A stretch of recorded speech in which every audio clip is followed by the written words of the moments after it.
Dalifort en danger, la déperdition scolaire frappe à la porte di sujet bi nga xamante ni Théodore Semedo mu ngi ci war a feggoog Mouhamadou Latir Seck donc Théo lan moo waral loolu. Dafa am quartier bu ñuy wax Daaru Salaam.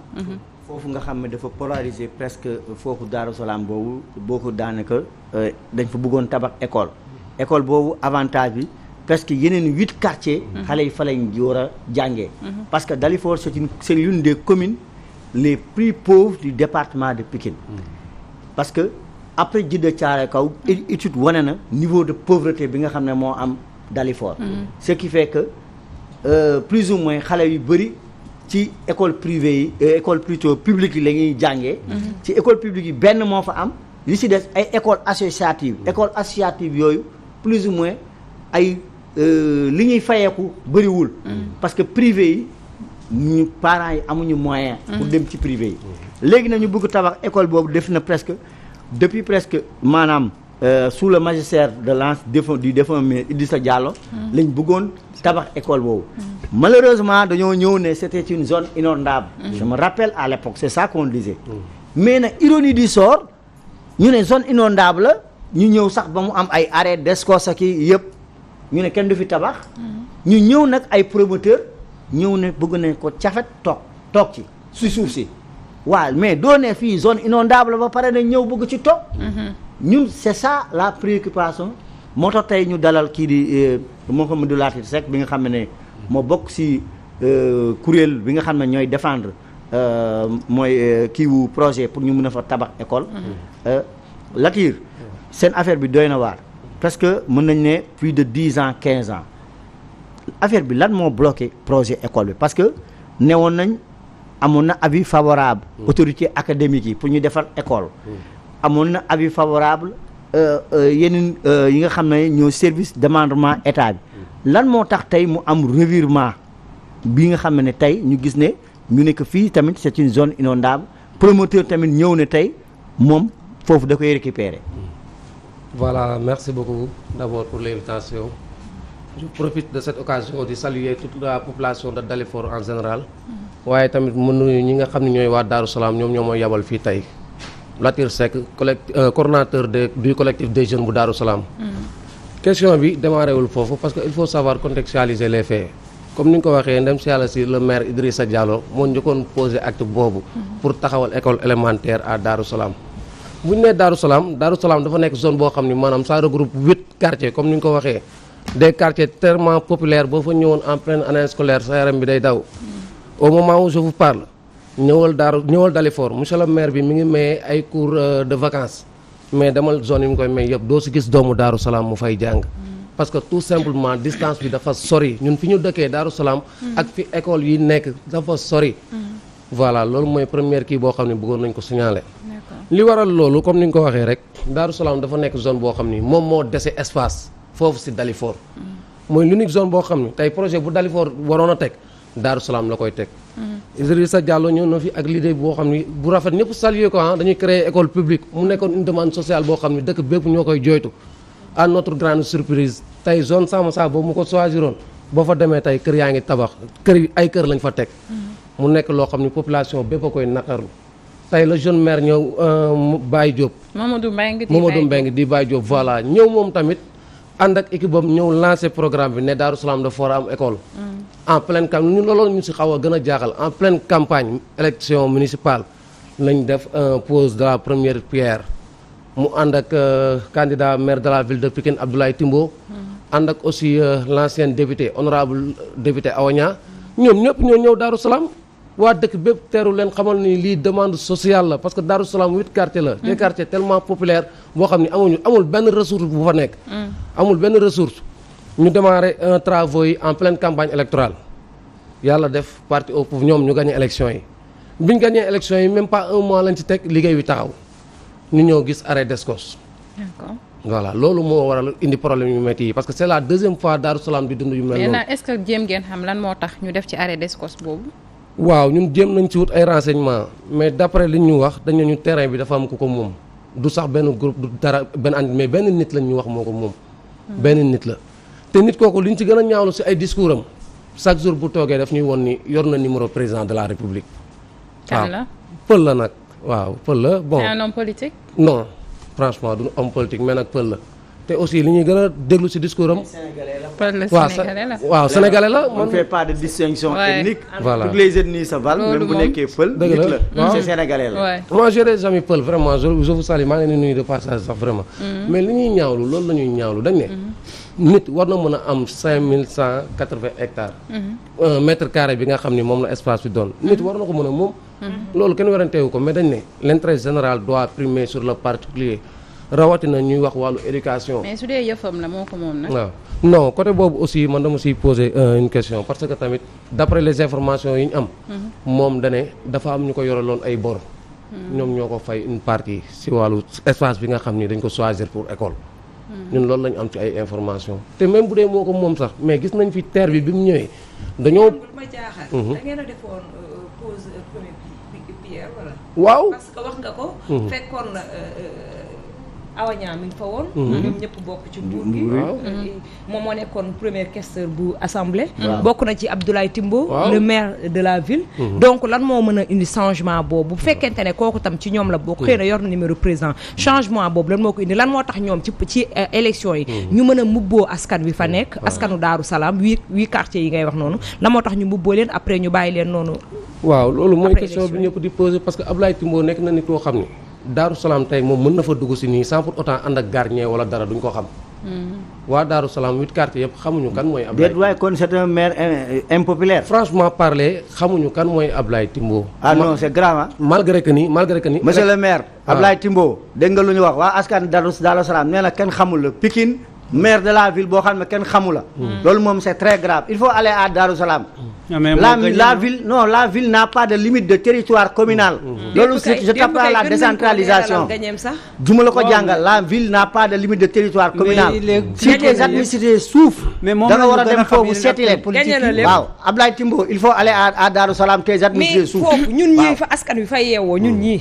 fa dëkk waaw mais Ablaye Timbo moom li muy wax ni moom la ñu gën a xam foofu parce que moom moo gagné la ville. quoi que l'on puisse dire. waaw d'accord voilà mais moom la kenn xamul tam mais tey jii bu ñu même au-delà de Abdoulaye Timbo sax Mamadou Mbengue Baye Diop. tey moom la ñu war a gën a joxañ baaraam tuuma xëy na parce que moom mooy maire Dalifort Foirail. je pense que moom ngeen war a compétence yi en termes de compétence. bu dee les écoles élémentaires. moom lañ ko développé bu dee nag ay CM ak lycée. foofu maire de la ville mais implicitement. La mairie, la mairie de ville n'a pas de limite de territoire communal. Donc amul administré mi yëpp parce que bu ko waa Dalifort joxul woon seen baat du ko mën a yokk ci moom pour mun a gagner ville. parce que léegi Baye Diop concrètement lan moo ciy taxawaayam. mais d'abord li nga wax nii laa lay fekk si rek. tey jii moom Dalifort bokk na si ñi ko fal. malgré que ni xamuñu ko élection yi passé dafa ñëw campagne à Dalifort rawatina Darou Salam parce que Darou Salam c'est le socle Darou Salam bu la falee da ngay gagner Dalifort. population bi ëpp Darou Salam la ñuy yeewoo 8 quartiers populaires la mun ngeen ñëw vérifier ko. problème bi fa nekk c'est énorme moom Mamadou Mbengue ñëpp gis nañ ñu ngi ciy taxaw. mais neewuñu def na lépp. parce que aussi am na fu muy toll dafay laaj nga jël ses responsabilités xam ni demande sociale la rawatina mu nekk wàllu éducation boo xam ne dañ ko voté au niveau de la déclaration des Nations Unies en 1948. léegi est-ce que doo leen dem laaj ko moom lan moo xew ci li ngeen bëgg. non nee na mi ngi ciy taxaw déjà nan la ci taxawee. loolu la parce que lu muy wax ni def ci taxaw waxuñu loo xam ne c'est du concret. mi ngi àllu ci kaw Ablaye Timbo. alors que am na koo xam ne xëy na moom moo war a régler mbir mi nga wax ñu. parce que waaw man li ma gis côté boobu mooy dafa mel ni moom it dañ koy jaay doole parce que man jaaxal nañ daal parce que ñun mënuñu comprendre. mu nekk parti au pouvoir li ngay wax nii ba léegi waxaguloo lu ñu mën a dégg. jaay doole beeg yooyu. xaaral ma expliquer taxawaayam lan leen wax concrètement ci projet bi lan moo waral moom ba léegi. parce que ñun c'est-à-dire boo gisee collectif des jeunes bi suñu manifestation point de presse bi ñu def la passé waroon nañ ko def bu yàgg mais moom moo nañu woon mi ngi ciy dox nañ ko toog kon jarul ñu def benn geste nañ toog xaar moom mi ngi ciy dox mais bu ñu demee ba xam ne kii dafa kale wax dëgg yàlla jéem na mais mënu ko si lañ ne ñun dañuy laaj c'est le maire quand même c'est le maire yaa ngi koy dédouané waaw c'est le maire mais teewul waa population bi wax dëgg yàlla am na benn côté kontaan nañ si moom wax man mii nous sommes des républicains ñun ñëpp nous sommes des républicains mais dam ne Darou Salam foofu munoo boo fa ñëwee da ngay xam ni sentiruñu benn yoon loo xam ni autorité étatique yi ñoo ko fa def amu fa Darou Salam amul un jeune bu nekk fonction publique comme ni nga ko waxee bokk na si zone yi gën a pauvre au niveau du département de Pikine amul benn réalisation concrète boo xam ne état moo ko def Darou Salam. te Darou Salam digganteem ak Dalifort dafa am distance pour ngande boo xam ne c'est l'unique département bu nekk fii ci département de Pikine am occupation anarchique des camions. ci kii bi de ci question Théo bi. waaw allez-y ci mbirum école bi. man à l'époque on disait que zone man li ma jaaxal mooy le fait que à l'époque ñu may wax zone inondable. mais nan la fenn nekkee zone inondable ñu attribuer ko à des promoteurs parce que à l'époque le maire Idrissa Diallo disait dans l'une de ses interviews on dit que fii c'était une zone inondable. Ironie du sort mu bëgg fa def stade ñu ne ko déet. maa ngi koy fàttali bëggoon na fa def stade aussi ñu ne ko déet. bëgg a def école ñu ne ko déet. ñu ne ko zone inondable poste de police ñu ne ko déet. bu mu ñëwee poste de police mu délocaliser ko ci wetu mairie bi tamit. ñu ñëw ne ko CRIP ne ko fii ça appartient à une famille. ñu ne après état bi ne dina toog ay diir fi anam waxtaan ak famille bi. pour ñu mun leen attribuer espace boobu mujjeewu antuwul. ba nu muy génne àddina espace baa ngi noonu. mais fi mu ne nii autorisé nañ ko. parce que le nouveau maire est de l'APR. loolu mooy problème. il faut que ñu bàyyi di def leen lu xam ne nit ki c'est un parce que lu ko jëlal parce que dañ dem ba xool ne. Dalifort est enclavé. intervention police parfois dafay metti à chaque fois ñu fay ñëw poste de police bi c'est une forte demande sociale. conséquence ñuy agressé ñi ñu ne non acca nañ ko def alors que waroon nañ ko def dañu war a bàyyi. intérêt général ñu koy politiquer. parce que les gens n'ont pas besoin de ça population yi dañoo soxla ku leen fajal seen soxla mais soxla boobu bu taxawee nañu bàyyi di ko politiquer. ku ci nekk di jël di xëcc fii di xëcc fële après yow nga ñëw ne toog ne da ngaa bëgg askan bi loolu c'est un vrai problème. En tant que jeunes yi xeex ci loolu lan moo nar a nekk seen taxawaay parce que nag dégg naa la nee nga le nouveau maire mi ngi ciy taxaw mais xëy na dafa lajj yaa ngi mel ni ku koy dédouaner aussi dafa lajj waaw dafa lajj vraiment c'est question école élémentaire léegi yéen concrètement lan ngeen ci war a mën a def pour waaw actuellement ñu ngi essayer de voir dans tous les quartiers 8 quartiers yi nga xam ne ñoo composé Darou Salam d'ailleurs chaque fin de semaine dañoo envisager dem benn quartier teg fa benn réunion de quartier parce que le problème bi dafa visible même dans les nuits école élémentaire bi je pense que ñoom bu doon lu ñuy woote dëgg la si ñoom. rawatina nag le maire de la ville de Timbo dama koy accuser parce que. mais pourquoi ngay accuser Timbo directement. alors que yow sa maire. bu commune bi ci boppam moom mi ngi taxaw te yor compétence yi. te ñoom nga xam ne ñoom ñoo far ñoom ñoo ànd parce que bu fekkonte ne sax dafa bokkul mouvance présidentielle. nga xam ne kon dañu koy koñee ci yenn kii pour mu réaliser ay projet lan moo tax yow nga koy dédouaner di. joxoñ baaraam parce que boobu ba léegi dañoo gis ni combat bi da see wéet moom la ñuy gis. mais ñi ko war a wéetali mooy ñi mu faral Ba Diop nag nañu wax na dëgg. moom moo yore compétence tamit. Ba Diop warul toog ne cel parce que moom moo ñëw demander seen baat. bu population askanam amee problème moom moo war a taxaw en premier lieu. waaye toog ne teg. cela veut dire qui ne dit rien consent. mais français nee na qui ne dit rien consent. gis nga li ngay wax nii moo waral sanction bu métti bi leen dal ci élection législative yi. parce que foofu bañ na ko ba l'honorable député ancien maire honorable député Awa Niang da daan wax naan Darou Salam mooy sama siège. Darou Salam sama fief la maa ko moom. musu koo perte. d'accord musu koo perte c'est la première fois honorable député Awa Niang perte Darou Salam dans tous les bureaux de vote. école élémentaire bi mooy première sanction bi. te gëm naa ni tant que école bi taxawul parce que jàlloon nañ ci moo tax promesse lañ soxlaatul. ñoom ñu teewoon su jour inauguration boobu pose de la première pierre bi. muy honorable député Awa Niang muy maire de la ville de Pikine Abdoulaye Timbo muy monsieur le maire de Dalifort Baye Diop mënatuñoo wax population de Darou Salam lu ñu dégg loolu moom dañ koy noter carrément parce que man je fais ñun ñëpp nous faisons partie nous sommes des républicains bokk nañ ci ñu doon def porte à porte pour fal honorable mais 2 maisons lañ def man dama obligé retiré wu collectif des jeunes bi dañoo obligé retiré wu toog suñu kër parce que frustration bi dafa fees dell au niveau de Darou Salam dans tous les quartiers nag 8 quartiers yi fa nekk. boo fa ñëwee ñëpp nee nañ mënatuñoo déglu suñu autorités yi mënatuñoo wax boog li ñu dégg. parce que école élémentaire bi risques yi moo énorme. naxee mbaay bi moo bari. te chaque jour nga dégg ay cas de viol yoo xam ne dañ koy dégg ci côté boobu. tey jii doomu Darou Salam yi dañuy jóge Darou Salam di dox ay kilomètres imaginer nga jóge Darou Salam dem ba école élémentaire Dalifort ñëw leen. ngeen def fa benn reportage. man c'est ça que j'aurais souhaité. xam naa foofu. école Dalifort boobu mu ngi nekk juste après mairie bi. ci bassin yi. te boo diiree yaa ngi romb ay garage camion. yi oto yi parfois dañuy daw ak xel. voilà risque yooyu yëpp dafa am. 2 côtés yoo xam ne dama ne Dalifort moom. malheureusement c'est dans l'histoire politique de Pikine aussi qu'on rappelle musul am entente entre le maire de la commune et le maire de la ville. Du temps de feu Demba Seck c'était pareil. jubóolu woon ak Pape Ndiaye feu Pape Ndiaye. Du temps de Daour Ndiaye. il n'était pas en odeur de sainteté avec Kansou Bali Ndiaye.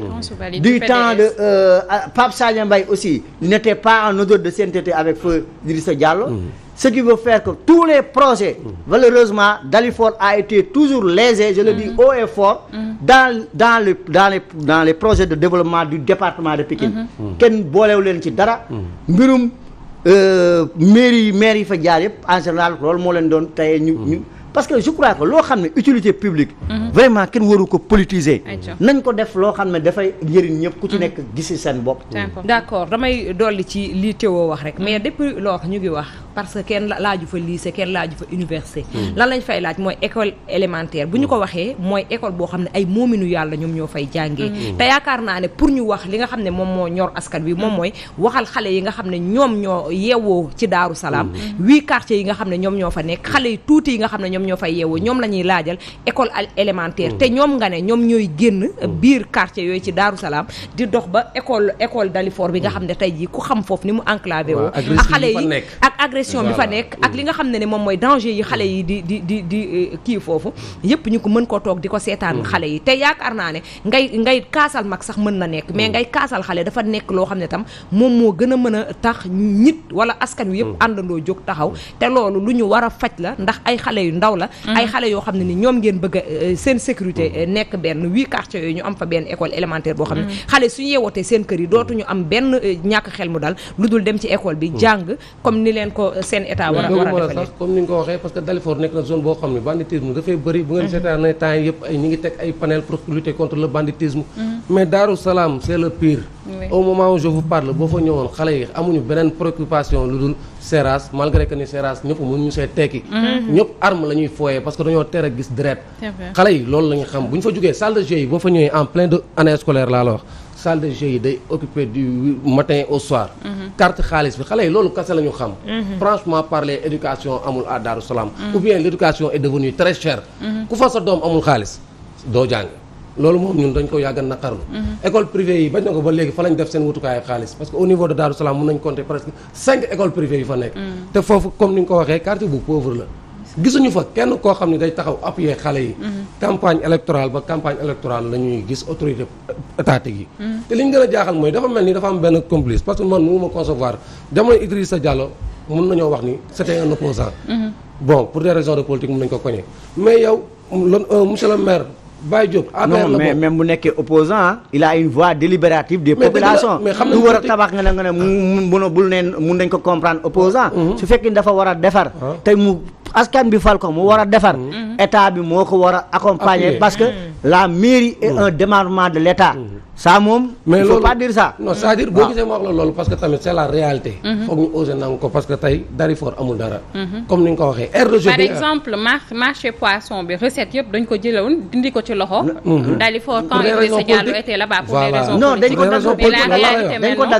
ko dagg xam nga pour lan dañoo jël rek marché la Joola lañ jël teg ko mu jël ne que marché la Joola donc lañ jox Dalifort li si des ñu jël ko état bi ne day téye marché central au poisson mais li ci utu gars yi ñoom ñoo ngemm ne léegi benn xeex la ñuy xeex nee nañ léegi les marché central au poisson am na ñoo xam ne nañ dafa war a dem mairie de ville parce que marché central au poisson qu'on le dise ou non ça a été toujours benn genre mangeoire d'argent pour politique caser clientèle politique mais defar bi moom mooy loolu voilà loolu fi am moo tax ma ne la gis nga Darou Salam boo fa ñëwee laa la wax jeunesse bi xamuñu luy éducation man ba ma fa nekkee ba léegi xale yi lu ñu xam banditisme bi lañ xam te vraiment ñoom ce sont des innocents man dama leen di comprendre xamuñu lu dul xëy au moment où je parle 8h pile nii boo fa ñëwoon xale yaa ngi fees dellu ci salle de jeu bi au moment où je parle xale yi nekk Darou Salam koo ne woon bindal ma sa tur mënu koo bind agression lañ xam affaire de banditisme parce que loolu la ñuy gis chaque jour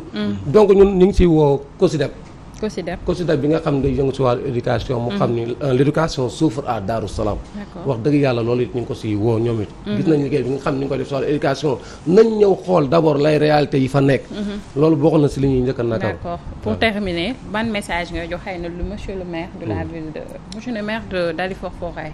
waaw monsieur le maire de Dalifort Foirail ñu ngi lay lancer un message très solennel xam nañ ni say compétence mën na fa bañ a yegg waaye nag si sa non compétence am la. waaw compétence am la dëgg la mais si connaissance am nañ koy gën a woo parce que tey man monsieur le président de la république ñëpp gis nañ bi muy tabax terre bi mais dafa déguerpir ay kër te pourtant kër yooyu ay nit ñoo leen moomoon pourquoi on parle de l'éducation nationale surtout l'éducation xale yi nga ne yow doo jéem a woote négociation fexe ba waajooju nga xam ne moom terrain bi mais nañ trouver consensus ñun loolu la ñu ñaan nañ trouver consensus bu ñu ko mën a jox feneen ñu jox ko feneen mais site bi nga xam ni dañ ne pour école la on ne laissera personne mu fay tabax kër wala mu fay tabax leneen utilité publique lañ fa bëgg te école élémentaire bi combat bi day gën a continuer loolu moom dañ ko koy teel a lancer message bi moo xam ni combat bi duñ ci génn d'accord ok ñu lay jaajëfal bu baax. merci beaucoup vraiment amoon na solo lool te waaw fi may jeexalee rek mooy la restauration de l'école publique il faut que ñu jox école publique gëddëm te tey mënuma comprendre comme problème bi am ñëpp doo si dégg kenn ñu wax ci ñoom ñëpp ils sont restés zen ces autorités le ministre Mamadou Talla il war na tey dem c'est parce que moom tamit moom mooy ministre de l'éducation nationale dugg ci affaire bi ñëw laaj qu'est-ce que lii lan la ñoom ñu ne ñoom président lu ko ñor mooy liggéey dëkk bi émerger pourquoi léegi les gosses yi nga xam ne ils n'ont pas demandé pour kii foofu créé wuñu condition pour ñoom ñu dem ñu toog croiser les bras je crois qu'aujourd'hui il faut que ñu toog waxtaane parce que c'est un problème sérieux qui risque d'amener la délinquance dans cette zone parce que xale yi parents yi suñ demee ba amatul moyen pour xale yi jàng dañuy taxawaalu te bu ñu taxawaaloo musiba parce que actuellement kii mu ngi koy wax serrage rek lañu am te serrage boobu dañuy dem di taqale parce que tey li nga xam ne Dalifort waroon na ko bénéficier wu ci serrage mënu am avec la taxe d'abattage taxe d'abattage boobu dañ ci teg seen cooc temps yooyu bi nga xam ne Idrissa Diallo mu ngi fa nekkoon pour des raisons politiques ba léegi nii affaire yi kiiwul kon muy wax ne c'est un problème sérieux nañu régler problème éducation Dalifort mu ngi noonu problème éducation Dalifort war na interpeller bépp waajur waaye war a interpeller le ministre de l'éducation ainsi que l'actuel maire de Dalifort Mamadou Mbengue di Baye Diop parce que nag yow yaa daganoon baatu ñu dëkk foofee ca Dalifort Foirail am li nga xamante ni moo di seen vote ñu def le maire kon tey jii da nga war a tëddee njaaxanaay régler leen seen problème bi nga xamante ni vraiment ñu ngi koy ñaxtu on espère que dinañ ci am solution bu yàggul